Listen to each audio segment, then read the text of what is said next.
Hey, it's nice to see you again. Sorry it's been so long since the last dev video. As tends to happen in life, one thing turned into many, and going back to school has kept me really busy. However, this project remains one of my passions, and I really want to get my groove back on and grow it alongside school, in parallel, not in series. To help me get back into it, and to remind you guys where we got to, I wanted to make this video covering everything I've made since episode 2, which doesn't necessarily fit into the 6 categories, but has taken a while, and then we can kick off to the achievement system, which comes next. Without further ado, welcome back to Tooth and Claw. The first patch to happen after the server opened was literally just bug fixes. I mean, it was in tatters. I fixed no less than 7 different major bugs within the first couple of days, and made my first ever patch notes, which look like this. A couple of the biggest improvements made here were nerfing spam attacks and adding credits, which have gone on to be the main part of the meta progression on the server. I feel like I should add at this point that this stuff is in a separate timeline to the main MMORPG. All the stuff worked on here is helpful but not directly linked, which is why this isn't episode 3. This means that I am mainly referring to developing the Strength Challenge game mode, which will be at the start of the MMO, but right now is the only mode available. The second patch happened soon after, and it was sort of unexpected. A good friend of mine, whose channel really isn't getting enough love, wanted to make music for the server, and while Minecraft has note blocks, the way for someone to make a song out of them is almost non-existent. This meant that we together made our own program to turn MIDI music or sheet music into Minecraft music or note blocks. In summary, this uses the export of the file, which makes a structure containing all the notes and the times, pitches and instrument which they are played on. It takes this and turns it into a long string, which Java can then read and play as note block sounds. By looping it, you get something like what you're hearing now, which you'll also hear if you play the Strength Challenge mode in game. Although at the moment we're having a couple of issues.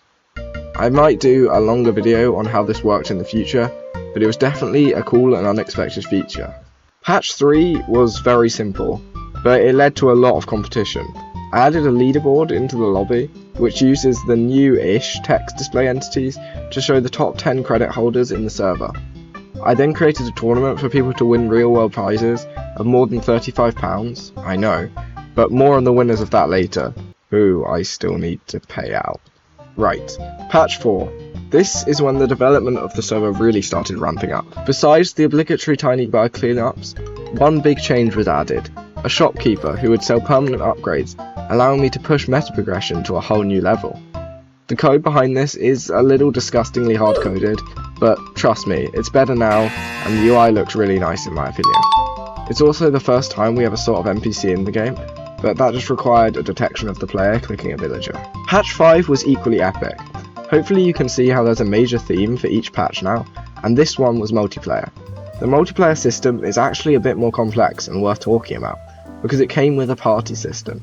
The way that this works is that we have custom Java objects called parties, which we can collect players in with a leader as they use the commands. Then, the players can chat between each other, and more importantly, the server knows that they are linked. When someone starts a Strength Challenge run, they can either queue into a solo, duo or trio. When in a party, you automatically queue with your party members, and when missing people, matchmaking happens automatically as well. All of this took some pretty clean architecture, if I do say so myself, and I was very happy with the parties and dungeon parties systems that were made. On a side note, I really love how the UI looks for the different queue sizes, which I blatantly stole from Hypixel, and how this made me realise that you guys actually care, because I had someone to play with for once. Patch 6. Holy shit. This is a whopper. At the time, I said that the figurehead of this patch was endless mode, but I'm not sure that it even was. Especially with the difficulty at the time, there was no real way for anyone to get to the later rounds or beat the endless horde. But hey, as past me said, it's a starting point to make better upgrades, which hopefully will happen at some point. Right, besides endless mode, which by the way was not that hard to code, just a little bit of a pain to fine tune, to not be blatantly, ridiculously, hopelessly impossible. Only a little bit under that point.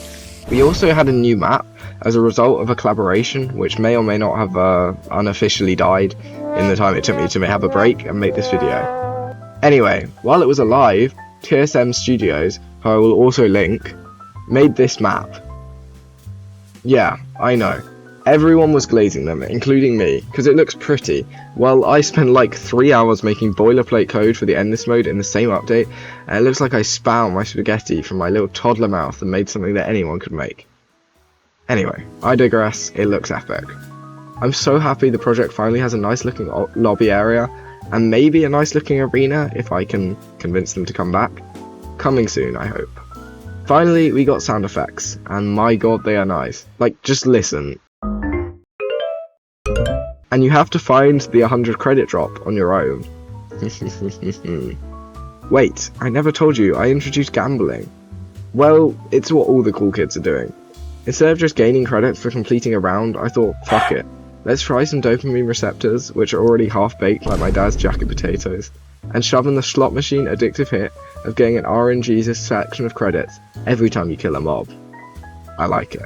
Patch 7. I stole a load of shit from other people and made a parkour system on stream, which took me the best part of 10 hours. If you were wondering why this leaderboard on the right, this thing at the top, and this tab menu looks so goofy, first of all, well done. You are mildly observant, and second of all, I installed some shit. Thanks to the mildly shading, just kidding, incredibly shady, help of this random guy on Discord. Genuinely though, thank you everyone who reached out over DMs to try and help with the server so far. I decided to install a load of widely accepted and used plugins. And when I say a load, I mean 5 or 6 or 7. Anyway, I didn't want to literally just make a patch that was entirely back-end robbery, so I also made a parkour system.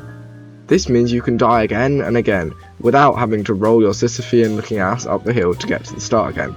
So, yay. Okay, now that I've literally gone insane, repetitively thinking about writing the script and then finally doing it and editing it and all the work that goes into making a video like this, you know what? It does feel pretty good. I really do want to get this project going again, and doing this reminded me just how much work I've already put in, and just how much you guys have backed me. So yeah, if you want to support the channel and the project, go, like, comment, subscribe, and there are links in the description to join the Discord, and to subscribe to my friends as well. Achievement system coming soon, I swear, bye!